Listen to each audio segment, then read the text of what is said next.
దేవుని పరిశుద్ధ నామానికి సమస్త మహిమ కలుగునుగాక. హల్లెలూయా చెప్దాం, అందరూ చెప్దామా? కొంచెం స్వరం విప్పి చేతులు తూపుతూ చెప్దాం, హల్లెలూయా. మన ప్రభు అయిన యేసుక్రీస్తు నామములో ఈ ఆదివారపు ఆరాధనకు కుడి చేరి వచ్చిన మీ అందరికీ నా హృదయపూర్వకమైన వందనాలండి. అందరికి వందనాలు. దేవుడు మిమ్మల్ని అందరినీ సియోనులో నుండి ఆశీర్వదించును గాక. చెప్పాలి గట్టిగా. ఇక బైబిల్లో నుండి కొద్దిసేపు దేవుని వాక్యాన్ని ధ్యానం చేద్దాం. ఆది కాండం 1వ అధ్యాయం 28వ వాక్యం. ఆది కాండం 1వ అధ్యాయం 28వ వాక్యం చదవండి.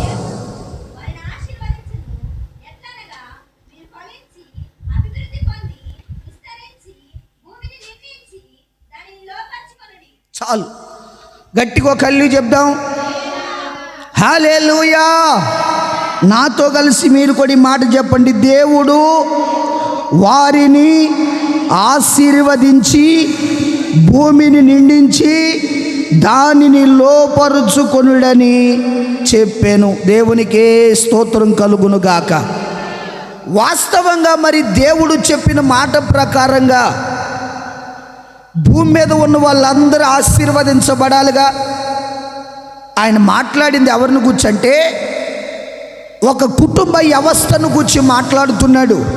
ఇదిగో మీరందరూ ఇలా ప్రార్థన చేయాలి, ఇలా చేయాలి, ఇలా ఉండాలి, ఇలా ఉండాలి అని చెప్పలా. ఎక్కడ మొట్టమొదటిగా దేవుడు చెప్పిన నరులకి ఇచ్చిన మొదటి మాటే ఏమిటయ్యా అంటే, మీరు దేవుడు వారిని ఆశీర్వదించి వారితో చెప్పిన మాట ఏమిటంటే, మీరు ఫలించండి. Praise the lord. చెప్పండి చేతులు ఎత్తి గట్టిగా. ఏమవ్వాలి? ఫలించాలి. ఎలా ఫలించాలి? ఫలించడం అంటే చెట్టు కాయలు కాసినట్లుగా కాయడమా అమ్మా? ఫలించడం అంటే ఇప్పుడున్న రూపానికి ఇంకాస్త మెరుగుపడడమా? ఫలించడం అంటే మిద్దెల మీద మిద్దెలు కట్టడమా? కాదు. మరి ఎలా ఫలించాలి అంటే ఆత్మ సంబంధమైన ఫలముల చేత నింపబడాలి. Praise the lord. ఇది కుటుంబ వ్యవస్థకు దేవుడు చెప్పిన మాట. మరి ఫలించేవాడు దేవుని కొరకు ఫలించాలి కదా. మరి ఈరోజు కుటుంబ వ్యవస్థలో ఫలభరితమైన జీవితాలు లేకపోవడానికి, ఆ కుటుంబ వ్యవస్థలో ఆ ప్రత్యేకత కనబడకపోవడానికి, దేవుని ఆశీర్వాదం చూడలేకపోవడానికి, అభివృద్ధి పొందలేకపోవడానికి, ఆశీర్వాదాన్ని పొందలేకపోవడానికి కారణం ఏమిటి? దేవుడు భూపునాదులు వేసినప్పుడు చెప్పాడు, ఇదిగో మీరు ఎలా ఫలించాలి. మరి చెప్పినట్లుగానే ఫలిస్తున్నామా? చెప్పినట్లుగా ఫలవంతమైన జీవితాన్ని జీవించగలుగుతున్నామా? ఆ జీవితం జీవించకపోవడానికి కారణాలు ఏమిటో 1-2 క్లుప్తంగా చెప్తాను. చదవండి. యెహోషువ గ్రంథం 7వ అధ్యాయం 1వ వాక్యం. ఒక కళ్ళు చెప్పండి, బాగా వినండి. ఇజ్రాయేలీలు అనగా గుర్తు రావాలి, అదొక కుటుంబం. ఇజ్రాయేలీలు అనగా మనకెప్పుడు మనసులో ఏమండి కనబడవలసింది ఒక మాట ఏమిటో చెప్పరా? వాళ్ళు దేవుని స్వకీయ సంపాద్యం.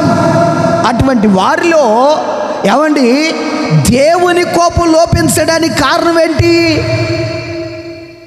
ఆ కుటుంబం అభివృద్ధి పొందకపోవడానికి, ఆ కుటుంబం ఆశీర్వదించబడకపోవడానికి, ఆ కుటుంబం దీవెనకరమైన మార్గంలో నడిపించబడకపోవడానికి కారణం ఏంటి? కారణం దాగుంది అక్కడ. ఏటట? శపితమైనది. అనండి, శపించబడినది వారిలో. పెద్ద పాపం ఏం చేయలేదండి, మాకు పాపం అంటే ఏం తెలియదండి అనడానికి అక్కడ ఆస్కారం ఉంది. ఎందుకో తెలుసా? అయ్యగారు దొంగతనం చేసింది, శపితమైన తెచ్చింది కొంతే. ఒక సేనారు వస్త్రాన్ని మాత్రమే తెచ్చాడు. కానీ ఇక్కడ తెచ్చుకున్న ఆయన కూడా బట్టే తెచ్చుకుంది. ఏమండి, వస్త్రాన్ని తెచ్చాడు. తప్పేమిటి? ఎస్, అది ఆ దేశపుది కాదు. ఎవరిది మరి? అది శపించబడిన వారిది.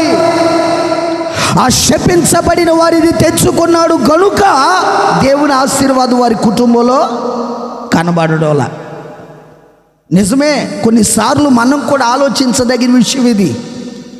నేను అనుకుంటాను, దేవుని ఆశీర్వాదం మా విశ్వాసుల కుటుంబాల్లో వారం ఏమండి సరి అలా వాక్యం చెప్తాను, ఆ వాక్యం వింటున్నారు కదా, వారి కుటుంబాల్లో ఎందుకు ఆశీర్వాదం ఉండడం లేదు? నీ ఒక ప్రార్థనా పరుడు అయితే నీ కుటుంబంలో ఆర్థికపరమైన శాపం ఉంటుందా అమ్మా? అది ఉండకపోవడానికి, అది లేకపోవడానికి కారణం ఏమిటో తెలుసా? నీలో శపితమైంది ఉంది. ఆ శపితమైనది ఎవరి ద్వారా కుటుంబంలో ఆగ్రహిస్తుందో ఎవరికి అర్థమవడంలా. అందుకే కుటుంబ వ్యవస్థ అంతా పాడైపోతుంది. గట్టిగా కళ్ళు చెప్దాం. నా మాటలు మీకు అర్థమవుతున్నాయా అమ్మ? అర్థమవుతున్నాయి అన్న వాళ్ళందరూ గట్టిగా కళ్ళు చెప్పండి. నాకెళ్ళి చూస్తూ వెంటే మీకు బాగా అర్థమవుద్ది. ఒక శపించబడిన వస్తువు తెచ్చుకొని ఇంట్లో దాచుకున్నాడు. ఎవరో? ఆకాను. మరి శపించబడింది తెచ్చుకొని ఇంట్లో దాచుకుంటే ఇజ్రాయేలీలకేమో జయం కలగడంలా దేవుని కోపం వారి మీద రగులుకుంది. నా మాట వినండి. తప్పు చేసింది ఎవరో అమ్మ? చెప్పండి. తప్పు చేసింది ఎవరో? ఆకాను ఒక్కడే. కానీ శిక్ష ఎవరు భరిస్తున్నారు? ఎందుకని? రీజన్ ఏంటి? తప్పు చేసింది ఒక్కడే, భరించాల్సింది ఎవరో? సమాజం అంతా. ఎస్, నిజమే. మన కుటుంబంలో కూడా ఒక్కడే తప్పు చేస్తాడు. ఆ తప్పు అంతా ఎవరు అనుభవించాలి? కుటుంబం అంతా అనుభవించాలి. అవునా కదా? నా మాట అర్థమైందా? అది సంపాదించుకోలేంది కానీ వచ్చి పడింది మన జీవితంలో. అటువంటి శపితమైంది నీ కుటుంబంలో ఏలుబడి చేస్తుంది. ఎక్కడో తుచ్చనంగా నీవే ఆ శాపానికి, ఆ శక్తిమైన దానికి కారణమేమో. ఆలోచించేయి.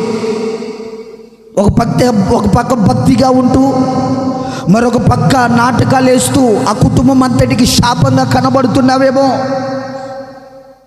ఒక పక్క పరిశుద్ధంగా ఉంటూ మరొక పక్క లోక ఆచారాలతో లోక సంబంధమైన వ్యభిచారమును చేస్తున్నావేమో. ఆలోచన చేయి. విడిచిపెట్టినవి మరలా మరలా మరలా నీలోనికి ఏమండి కొట్టుకొని వస్తున్నాయేమో. ఆలోచన చేయి. ఏది వద్దనుకున్నావో, ఏది చేయకూడదనుకున్నావో అదే మరలని తలంపులు ప్రేరేపిస్తున్నాయేమో. అది ఆలోచించు. నువ్వు వద్దనుకున్నది మరలా నీ జీవితంలోనికి వస్తుందంటే అది శపితమైనది. దాన్ని విడిచిపెట్టాలి. ఆకాను విడిచిపెట్టకుండా తగలబెట్టకుండా తెచ్చింతో దాచుకున్నాడు. కుటుంబ ఫలవంతమైన జీవితాన్ని కట్టుగా నిలబడిపోయాడు ఒక ఆకాను. ఎస్, మన కుటుంబాల్లో కూడా ఆశీర్వాదం మరుగవడానికి కారణం ఇతనే. ఇటువంటి శపితమైన వాడే. మాటలో శపితం ఉందేమో, చూపులో శపితం ఉందేమో, నడవడిక శపితమైనదేమో, ఆలోచనలు శపితమయ్యాయేమో. నీ ఒక శాపగ్రస్తమైన జీవితం ద్వారా నీ కుటుంబ వ్యవస్థ అంతదో పాతాళానికి తొక్కివేయబడుతుంది. అదో చీకటి గాదులోనికి వెళ్ళిపోతుంది. ఒక్కరి వలనే. నేను నీతిమంతుడంటే అనుకుంటున్నావు కదా, మరి అటువంటిప్పుడు అదే నీతిని ప్రపంచానికి కూడా కనుపరచాలిగా. ఇక్కడ ఒక వేషం వేస్తాం, మరి ఒక చోట మరొక వేషం వేస్తాం. వీళ్ళు వేషధారులు కాదా అమ్మా? ఏమంటారు వీళ్ళని మీ భాషలో? పవిత్రులు అంటారా? మరి దేవుని ఆశీర్వాదం దూరం అవుతుందండి. ఏమండో తెలియని బాధ అంతా మా పైనే ఉందండి, మేము కన్నీటిలో ఉన్నామండి. కొన్నిసార్లు నాకు కూడా అనిపిస్తుంది, కొన్నిసార్లు నేను కూడా ఏదో ఒక తప్పు మాట్లాడతా. అప్పుడు నాకు అనిపిస్తుంది, దీని ద్వారా ఈరోజు మేము ఈ శాపాన్ని అనుభవిస్తున్నాం. ఒక సేవకుడిగా ఏమండి సమస్తాన్ని విడిచి దేవుని కోసమే పనిచేసే మా జీవితంలోనే చిన్న మాట మాట్లాడితే సాతానుగాడు ఎర్రెత్తిపోతాడే. మరి విశ్వాసిగా జీవిస్తున్న నీ జీవితంలో నువ్వు చేస్తున్న ప్రతి తప్పు విషయంలో వాడు కంగారు పడ్డా, వాడు రాజీ పడతాడా? ఎప్పుడు దొరుకుతావా అని ఎదురు చూస్తాడు. వాడు ఎవరిని మురుగుదునా అని వాడు కంగారు పడతా ఉంటాడు. ఎక్కడ దొరుకుతారు వీళ్ళు ఎవరో తేల్చాలనుకుంటాడు. మరి ఆషామాషాగా జరిగిపోతుందిలేండి, వెళ్ళిపోతున్నాం, సావాగా సాగుతుందిలే మా జీవితం, మాకేమున్నాయిలే అనుకుంటున్నావేమో. ఉంటాయి వెనక కొన్ని వడ్డీలు. ఆ వడ్డీలు వదిలిపెట్టుదురుగాక. చెప్పండి గట్టిగా. శపితమైనది ఏదైనా శపించబడిందే. అదేదైనా ఆమె అర్థమవుతున్నాయా నా మాటలు మీకు? శపితమైంది ఏదైనా శపితమైందే.